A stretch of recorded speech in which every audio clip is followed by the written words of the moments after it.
नमस्कार, आप देख रहे हैं इंडिया टीवी में हूं पिनाज त्यागी। भारत के पूर्व प्रधानमंत्री डॉक्टर मनमोहन सिंह का कल रात निधन हो गया। दिल्ली के एम्स में रात 9:51 पर उन्होंने आखिरी सांस ली। देश शोक में डूबा है। 7 दिन का राष्ट्रीय शोक घोषित किया गया है। बहुत से लोग डॉक्टर मनमोहन सिंह को बतौर प्रधानमंत्री के रूप में जानते हैं, लेकिन अविभाजित भारत के पंजाब प्रांत में जन्मे एक बच्चे ने डॉक्टर मनमोहन सिंह फिर देश के प्रधानमंत्री तक का सफर कैसे तय किया, ये बात कम ही लोगों को पता है, क्योंकि डॉक्टर साहब बहुत रिजर्व रहते थे, बहुत ज़्यादा अपने जीवन के बारे में खुलकर बात नहीं करते थे। और आज हम डॉक्टर मनमोहन सिंह से जुड़ी ऐसी ही अनसुनी कहानियां आपको समझाएंगे। उनके जीवन से जुड़े अनसुने किस्से आपके सामने रखेंगे। मनमोहन सिंह का जन्म 26 सितंबर 1932 को अविभाजित भारत के पंजाब प्रांत के गाह गांव में हुआ था। मौजूदा समय में ये गांव अब पाकिस्तान में। देश का बंटवारा हुआ तो मनमोहन सिंह का परिवार अमृतसर आकर बस गया। मनमोहन सिंह ने पाकिस्तान के जिस गाह गांव के स्कूल में प्राथमिक शिक्षा ली, आज इसे Manmohan Singh government boys school के नाम से जाना जाता है। कभी अंधेरे में जीने वाला ये गांव आज आदर्श गांव बन चुका है। यहाँ के लोग मनमोहन सिंह को धन्यवाद देते नहीं थकते। गाह गांव से अमृतसर पहुंचे मनमोहन सिंह की असली कहानी यहाँ से शुरू हुई। पंजाब यूनिवर्सिटी से पढ़ाई करने के बाद वो कैम्ब्रिज गए। दुनिया की सबसे मशहूर यूनिवर्सिटी ऑक्सफोर्ड में डीफिल किया। मनमोहन सिंह की बेटी दमन सिंह ने अपनी किताब में तब के हालात के बारे में लिखा है। उन्होंने बताया है कि कैसे उन्हें बचपन में पैसों की कमी से जूझना पड़ा था, फिर भी मनमोहन सिंह ने ईमानदारी का दामन नहीं छोड़ा। शायद यही उनके काम आया। वो आरबीआई के गवर्नर, वित्त मंत्री और फिर प्रधानमंत्री के रूप में देश की इकोनॉमी को नई दिशा दे पाए। जन्म से लेकर स्टूडेंट लाइफ तक मनमोहन सिंह की जिंदगी काफी स्ट्रगलिंग रही। मनमोहन सिंह मेधावी छात्र थे। अपनी प्रतिभा के बल पर विदेश पढ़ने तो पहुंच गए, लेकिन यहां भी पैसों की किल्लत ने उनका पीछा नहीं छोड़ा। इंग्लैंड में पढ़ाई के दौरान मनमोहन सिंह ने तंगहाली में जिंदगी गुजारी। फीस और रहने का खर्च तकरीबन 600 पाउंड सालाना था। पंजाब यूनिवर्सिटी की स्कॉलरशिप से उन्हें 160 पाउंड मिलते थे, तो पिता भी कुछ पैसे भेजते थे। ऐसे में पैसे बचाने के लिए मनमोहन सिंह काफी किफायत से रहते थे। मनमोहन सिंह कभी बाहर खाना नहीं खाते थे और ना ही कोई फिजूल खर्ची करते थे। तंगहाली के बावजूद मनमोहन सिंह ने इसका असर अपनी पढ़ाई पर आने नहीं दिया और इंग्लैंड में भी वो हमेशा मेरिट पर ही रहे। बचपन में ही मनमोहन सिंह के सिर से मां का साया उठ गया था। आगे मनमोहन सिंह की दादी ने उन्हें पाल पोस कर बड़ा किया। मनमोहन सिंह पढ़ाई लिखाई में काफी इंटेलिजेंट थे। वो हमेशा क्लास में टॉप आते थे, लेकिन मनमोहन सिंह के पिता चाहते थे कि मनमोहन सिंह डॉक्टर बने, इसलिए उनका साइंस सब्जेक्ट के साथ एडमिशन कराया गया, जिससे आगे वो मेडिकल की पढ़ाई कर सके। लेकिन मनमोहन सिंह की रुचि डॉक्टर बनने में नहीं थी। उन्होंने वो कोर्स बीच में ही छोड़ दिया। मनमोहन सिंह डॉक्टर तो नहीं बन सके, लेकिन अर्थशास्त्र में पीएचडी करने के बाद मनमोहन सिंह डॉक्टर मनमोहन सिंह कहलाए। काफी संघर्षों के बाद मनमोहन सिंह ने अपनी पढ़ाई पूरी की। पढ़ाई पूरी करने के बाद मनमोहन सिंह ने अपने करियर की शुरुआत की। बतौर अर्थशास्त्री और शिक्षक उन्होंने अपनी प्रोफेशनल पारी का आगाज किया। मनमोहन सिंह ने सबसे पहले पंजाब यूनिवर्सिटी और फिर उसके बाद दिल्ली स्कूल ऑफ इकोनॉमिक्स में प्रोफेसर के तौर पर काम किया। दिल्ली में आर्थिक विषयों पर शोध के दौरान उन्हें यूनाइटेड नेशंस से जुड़ने का मौका मिला। Manmohan Singh United Nations conference on trade and development से जुड़े, जहां से उन्हें ग्लोबली एक नई पहचान मिली। अब तक 1970 का दशक आ चुका था और मनमोहन सिंह की काबिलियत से लोग रूबरू हो चुके थे। बतौर अर्थशास्त्री देश में उनकी पहचान बन चुकी थी। हर एक वित्तीय संस्थाओं में मनमोहन सिंह काम कर चुके थे, लेकिन उन्हें अब उनके नाम से ज्यादा उनके काम से पहचाना जाने लगा था। इसी हुनर के बूते 1971 में मनमोहन सिंह की वाणिज्य मंत्रालय में आर्थिक सलाहकार के तौर पर पहली बार सरकार में एंट्री हुई। 1972 में उन्हें वित्त मंत्रालय का मुख्य आर्थिक सलाहकार बनाया गया। 1976 में मनमोहन सिंह वित्त मंत्रालय में सचिव नियुक्त किए गए। पूर्व प्रधानमंत्री इंदिरा गांधी भी अर्थशास्त्री के तौर पर मनमोहन सिंह की काबिलियत से रूबरू थी, इसलिए 1980 में उन्हें योजना आयोग का सदस्य बनाया गया। बैंकिंग सिस्टम को दुरुस्त करने के लिए मनमोहन सिंह को 1982 में रिजर्व बैंक का गवर्नर बनाया गया। मनमोहन सिंह 3 साल तक आरबीआई के गवर्नर रहे। आरबीआई के गवर्नर रहने के बाद मनमोहन सिंह योजना आयोग पहुंचे। योजना आयोग में मनमोहन सिंह को उपाध्यक्ष की जिम्मेदारी मिली। तो जरा सोच के देखिए, एक मध्यम वर्गीय परिवार में जन्मा हुआ एक बच्चा किस तरह से एक के बाद एक सफलता की सीढ़ियां जो है चढ़ता रहे। प्रोफेसर से लेकर प्रधानमंत्री तक का सफर उन्होंने तय किया है। और कोई लेगेसी, कोई ऐसा कोई परिवार बहुत बड़ा, कोई इस तरह का रुतबा हो, रसूखदार हो, ऐसा नहीं था। अपने दम पर कैसे वो धीरे धीरे धीरे कर कर देश के सर्वोच्च पद पर भी वो बैठे रहे और अपना कार्यकाल कुछ इस अंदाज में पूरा किया कि दुनिया के भी कई बड़े नेताओं को अपना मुरीद बना लिया और देश की अर्थव्यवस्था में एक बेहद महत्वपूर्ण योगदान दिया। हमारे साथ प्रमोद तिवारी जी, कांग्रेस सांसद, इस वक्त जुड़ चुके हैं। आज पूरा देश मनमोहन जी को याद कर रहा है अपने अलग अंदाज में। प्रमोद जी, आपको तो उनके साथ करीब से कामकाज करने का अनुभव रहा होगा। किस तरह से आप उनको याद करते हैं? आपकी नजर में उनका सबसे बड़ा योगदान क्या रहा? विनाथ जी, मुझे जो लगता है, रिजर्व बैंक ऑफ इंडिया के गवर्नर रहे, उन्होंने बैंकिंग सुधारी, योजना आयोग में रहे, देश को अच्छी योजनाएं दी। और मुझे सबसे चैलेंजिंग, याद करिए 1991, जब पूरे एशिया में मंदी का दौर था, हमारा रिजर्व बैंक, हमारा रिजर्व फॉरेन का जो होता है वो लोएस्ट पे था, सोना गिरवी रखा जाता। 89 से 91 का दौर एक खराब दौर के रूप में याद किया जाता है। उस समय उन्होंने नरसिंह राव जी के वित्त मंत्री के रूप में एक साहस भरा, जोखिम भरा, चुनौती भरा कदम उठाया, आर्थिक सुधारीकरण का और लिबरलाइजेशन, उदारीकरण, वो लेके आए। 91 से 96 तक सबको लगता था अगर ये प्रयोग सफल नहीं हुआ तो क्या होगा, पर मनमोहन सिंह जी ने देश को एक स्थिरता दी, आर्थिक शक्ति दी। और फिर तो जब प्रधानमंत्री बने तो राइट टू फूड, एक प्रतिनिधि होने के नाते, मैं जानता हूं आज करोड़ों लोगों को भोजन मिल रहा है तो राइट टू फूड की बदौलत। यही नहीं, यूनाइटेड स्टेट ऑफ अमेरिका से एटॉमिक करार कर लेना शांति के लिए, विकास के लिए, मैं बहुत बड़ी उपलब्धि मानता हूं। राइट टू इंफॉर्मेशन वही चुनौती दे सकता है जिसके दामन में कोई दाग ना हो। यानी आपको अधिकार था कहीं भ्रष्टाचार हो, कुछ जानकारी प्राप्त कर ले। एक योजना जिसने करोड़ों घरों में चूल्हा बंद नहीं होने दिया कोरोना में, कोविड में, वो है मनरेगा।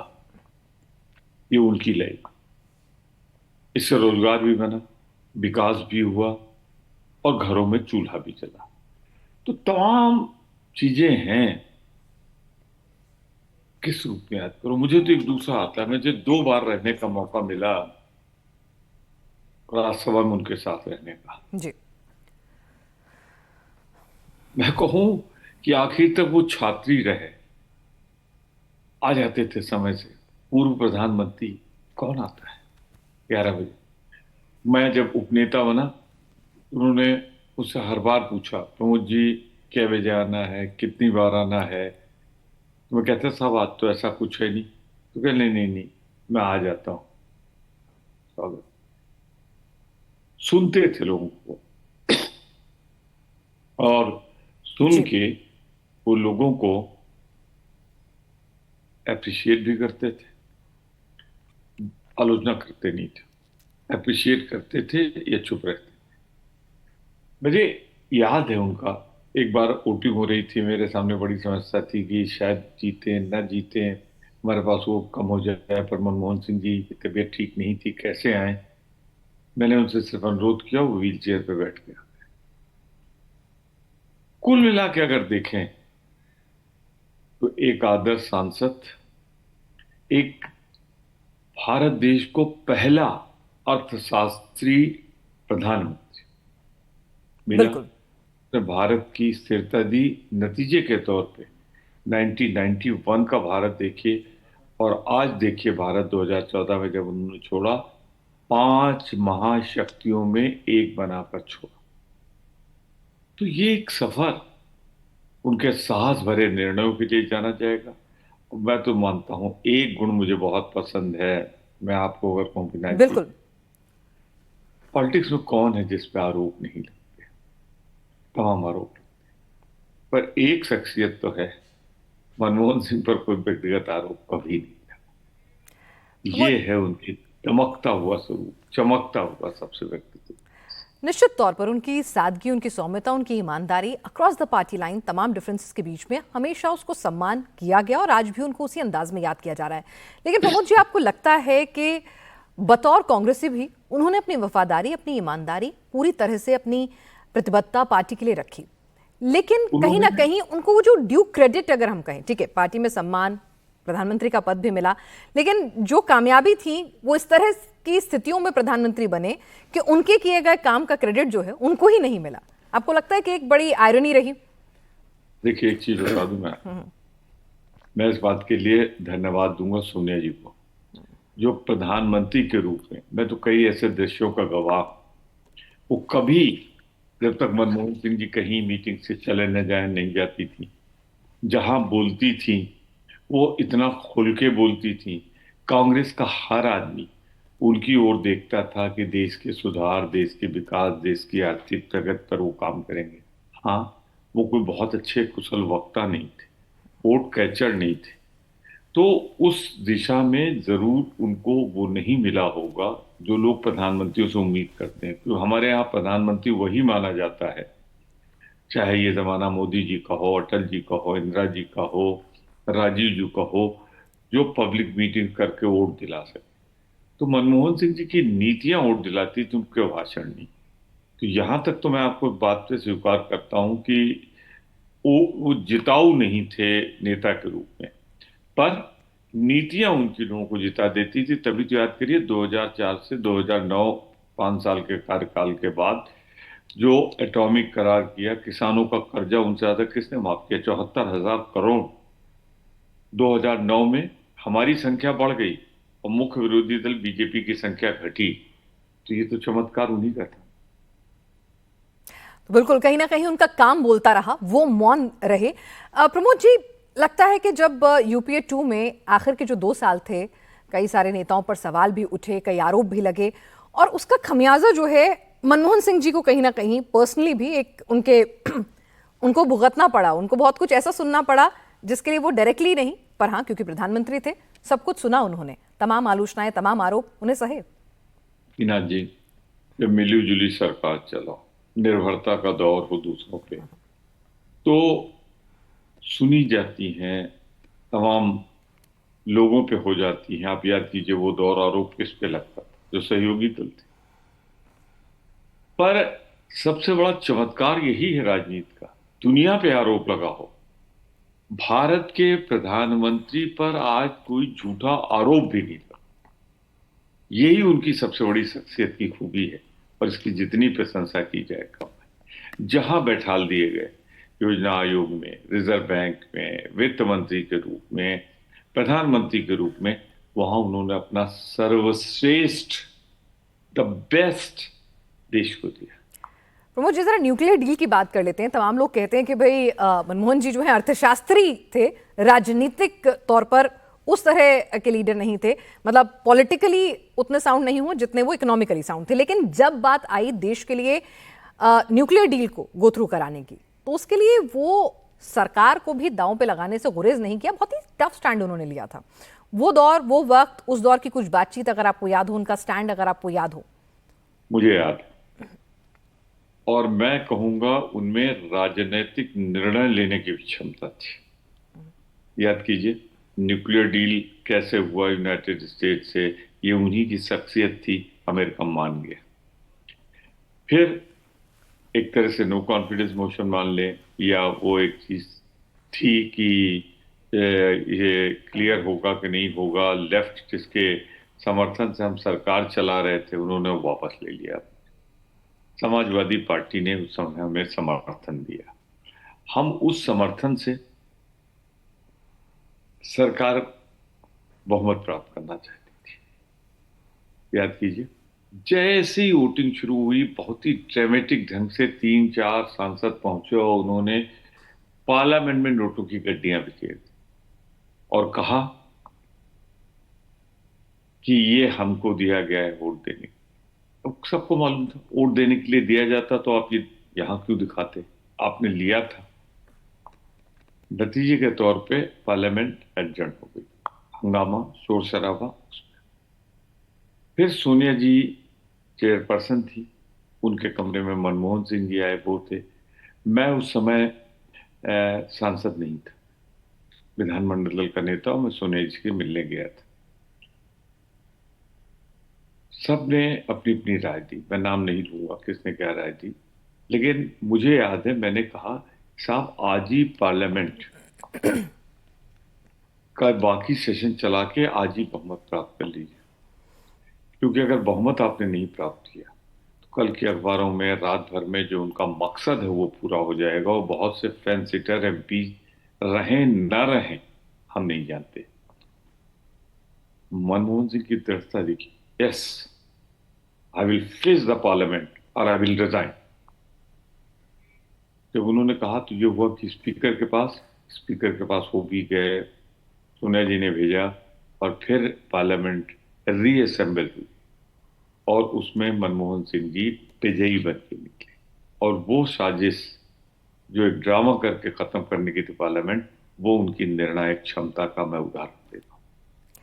जी, उनको याद करने के लिए, उनसे जुड़े हुए किस्से, उनकी शख्सियत के बारे में हमसे चर्चा करने के लिए आपका बहुत बहुत शुक्रिया। तो आज पूरा देश याद कर रहा है मनमोहन सिंह जी को एक अर्थशास्त्री के तौर पर, एक ऐसे मिडिल क्लास हीरो के तौर पर जो सबको एस्पायर करता है कि भाई ठीक है, एक प्रोफेसर, एक मिडिल क्लास फैमिली में जिसका कोई बहुत ज़्यादा बड़ा बैकग्राउंड ना हो, वहाँ पर जन्मा हुआ बच्चा भी जो है वो कैम्ब्रिज जाकर पढ़ सकता है, वहाँ जाकर विदेशों में पढ़ा सकता है, फिर देश के सर्वोच्च सम्मानों को प्राप्त कर सकता है और देश के प्रधानमंत्री के पद पर भी आसीन हो सकता है, एक बार नहीं बल्कि दो बार। उनके जीवन से जुड़ी हुई कुछ और बातें आपको बताते हैं। उनकी शादी से लेकर उनकी मृत्यु तक 92 वर्ष के उनके जीवन के कई दिलचस्प किस्से भी हैं। इसमें गुरशरण कौर का उनकी जिंदगी में आना, 26 तारीख वाला संयोग, ऐसे कई अनसुने पहलू हैं जिनके बारे में पब्लिक को बहुत कम पता है। मनमोहन सिंह की छवि एक गंभीर और समर्पित नेता की रही, लेकिन उनका व्यक्तिगत जीवन भी उतना ही साधारण और गहरा था। राजनीति के शिखर पर पहुंचने के बाद उन्होंने कभी अपनी निजी जिंदगी को सार्वजनिक प्रदर्शन का हिस्सा नहीं बनाया। उनका और उनकी पत्नी गुरशरण कौर का रिश्ता एक उदाहरण है, जहां प्यार, समर्थन और समझदारी अहम थी। मनमोहन सिंह और गुरशरण कौर की पहली मुलाकात एक साधारण सी घटना थी, जब मनमोहन सिंह एक युवा अर्थशास्त्री थे और गुरशरण कौर एक टीचर। दोनों के बीच एक सादगी और सहजता थी जो धीरे धीरे गहरी दोस्ती में बदल गई। इसके बाद दोनों ने एक दूसरे से शादी करने का फैसला लिया। दोनों ने पारंपरिक भारतीय रीति रिवाजों से शादी की, जो बेहद साधारण थी। अब आपको बताते हैं कि पहली बार मनमोहन सिंह और गुरशरण कौर की मुलाकात कैसे हुई। 1957 में कैम्ब्रिज यूनिवर्सिटी से अपनी पढ़ाई पूरी करने के बाद जब डॉक्टर मनमोहन सिंह भारत लौटे तो उनके परिवार ने उनकी शादी के लिए रिश्ते देखना शुरू किया। इस बीच गुरशरण कौर की बड़ी बहन बसंत ने मनमोहन सिंह के बारे में सुना और उनके लिए रिश्ता लेकर आई। उनकी पहली मुलाकात छत पर हुई, जहां गुरशरण कौर सफेद सलवार कुर्ते में दिखाई दी। इतिहास में एमए कर रही गुरशरण को देखकर मनमोहन सिंह ने तुरंत हाँ कर दी और इस तरह उनके रिश्ते की शुरुआत हुई। मनमोहन सिंह के प्रधानमंत्री बनने के बाद भी उनकी और गुरशरण कौर की जिंदगी में कोई खास बदलाव नहीं आया। उनका रिश्ता हमेशा शांति, विश्वास और समर्थन से भरा रहा। गुरशरण कौर ने हमेशा अपने पति का साथ दिया, चाहे वो उनके प्रधानमंत्री बनने का समय हो या फिर आर्थिक संकट के दौर में उनके नेतृत्व की चुनौती। मनमोहन सिंह का मानना था उनके व्यक्तिगत रिश्ते, खासकर विवाह को हमेशा सम्मानजनक और निजी रखा जाना चाहिए। 26 दिसंबर 2024 को पूर्व प्रधानमंत्री डॉक्टर मनमोहन सिंह ने 92 वर्ष की आयु में अंतिम सांस ली। 26 तारीख मनमोहन सिंह की जिंदगी से बहुत गहरे तक जुड़ी हुई है। 26 तारीख को मनमोहन सिंह ने दुनिया को अलविदा कहा। संयोग से मनमोहन सिंह की जन्म की तारीख भी 26 ही है। डॉक्टर मनमोहन सिंह का जन्म 26 सितंबर 1932 को अविभाजित पंजाब यानी आज के पाकिस्तान में हुआ था। उनकी जिंदगी में 26 अंक का संयोग उनके जीवन से उनकी मृत्यु तक बना रहा। बस 26 अंक के संयोग में एक बात अलग रही। मनमोहन सिंह का जन्म पाकिस्तान के पंजाब प्रांत के गाह में हुआ था और उनकी मृत्यु उनके जन्म स्थान से 658 किलोमीटर दूर नई दिल्ली में हुई।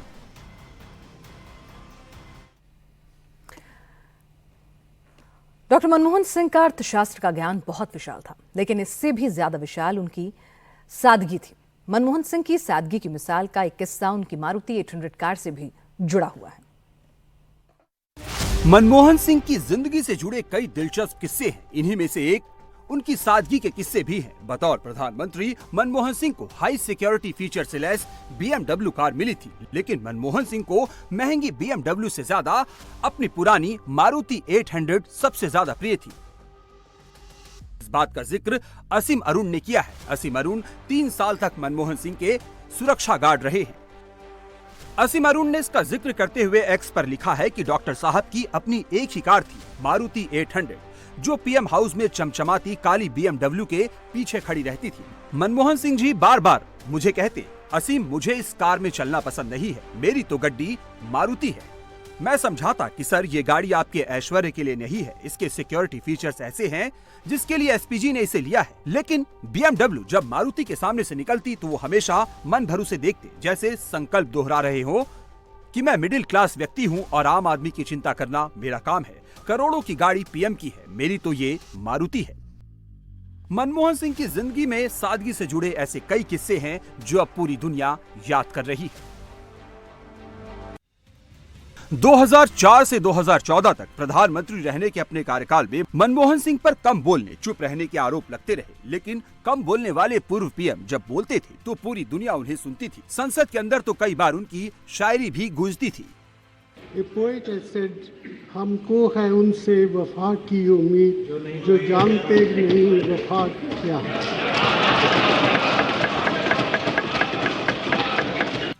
इस साल फरवरी में जब डॉक्टर मनमोहन सिंह का राज्यसभा से कार्यकाल खत्म हो रहा था, उससे पहले वो व्हील चेयर पर संसद पहुंचे थे।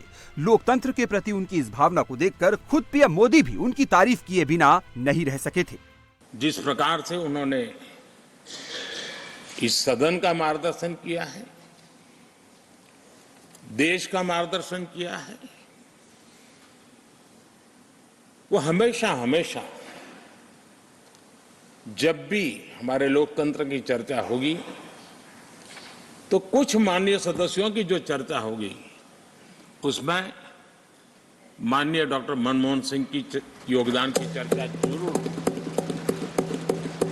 आर्थिक सुधारों को लेकर मनमोहन सिंह की दूरदृष्टि की तारीफ सिर्फ उनकी पार्टी के ही नेता नहीं, बल्कि दूसरे दलों के नेता भी उनकी तारीफ करते थकते नहीं। अर्थशास्त्र के उद्भट विद्वान, आर्थिक सुधारों के महानायक श्री मनमोहन जी मौन हो गए। उनके जाने से आर्थिक सुधारों के एक युग का अंत हो गया। उनके आर्थिक सुधारों ने देश के विकास को नई दिशा और गति दी थी।